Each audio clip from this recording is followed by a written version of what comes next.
students. Today's lesson is on the fascinating John Tyler. John Tyler signaled the last gasp of the old Virginia aristocracy in the White House. Born a few years after the American Revolution in 1790 to an old family from Virginia's ruling class, Tyler graduated from the College of William and Mary at the age of 17, studied law, and went to work for a prestigious law firm in Richmond. At 21, Tyler had used his father's contacts to gain a seat in the Virginia House of Delegates, where he began immediately fighting the Bank of the United States, which he opposed as a broadening of nationalist power. After serving an uneventful stint in the military during the War of 1812, Tyler won election to the House of Representatives and quickly became a Washington insider, seen frequently at Dolly Madison's posh parties. As a Southern planner, Tyler bitterly opposed a strong, standing army, tariffs, and extending the vote to men without property, resenting this challenge to their traditional Southern power. Andrew Jackson of Tennessee represented everything in politics that Tyler was against, especially the new voting power of the West. When Jackson's government attempted to restrict slavery in new states west of Missouri, Tyler saw it as such an abuse of federal power that he resigned from Congress in disgust. When he returned to Washington in 1827, Tyler reluctantly supported Jackson's re-election in 1832. He became furious when Jackson threatened to use federal force against South Carolina when the state renounced federal tariffs. Twice, he stridently condemned the president on the Senate floor for what he considered the president's abuse of executive power. Disgusted with Jackson, Tyler teamed up with Henry Clay and Daniel Webster to form the new Whig Party. Martin Van Buren's failure to alleviate the economic depression which followed Andrew Jackson's presidency gave the Whigs the chance they needed in 1840.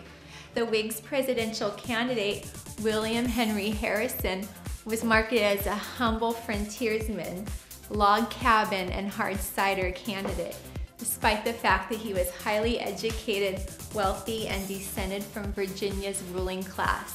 John Tyler was selected as his running mate to appeal to the South.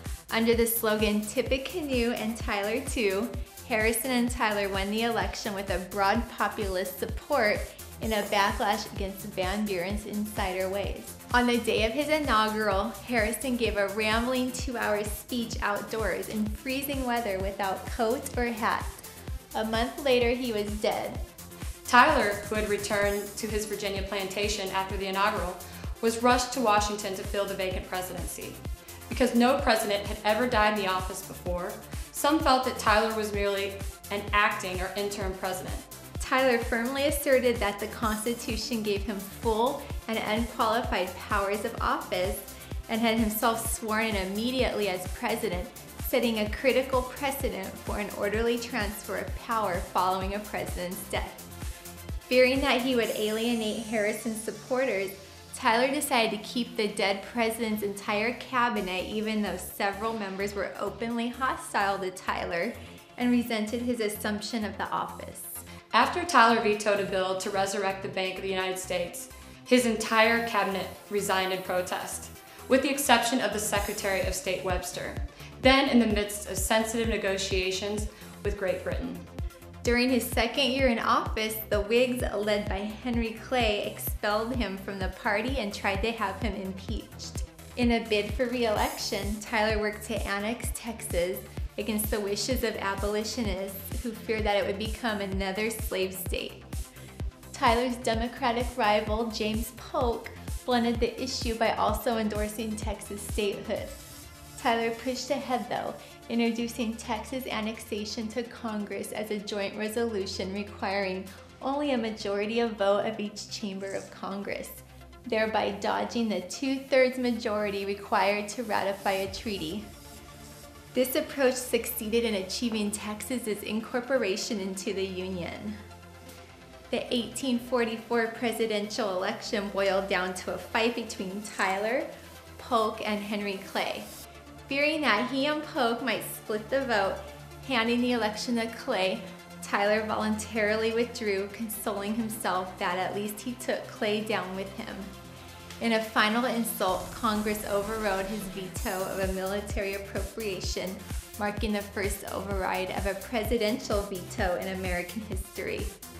The nearly bankrupt Tyler moved back to his plantation in Virginia with his second wife, Julia Gardiner Tyler.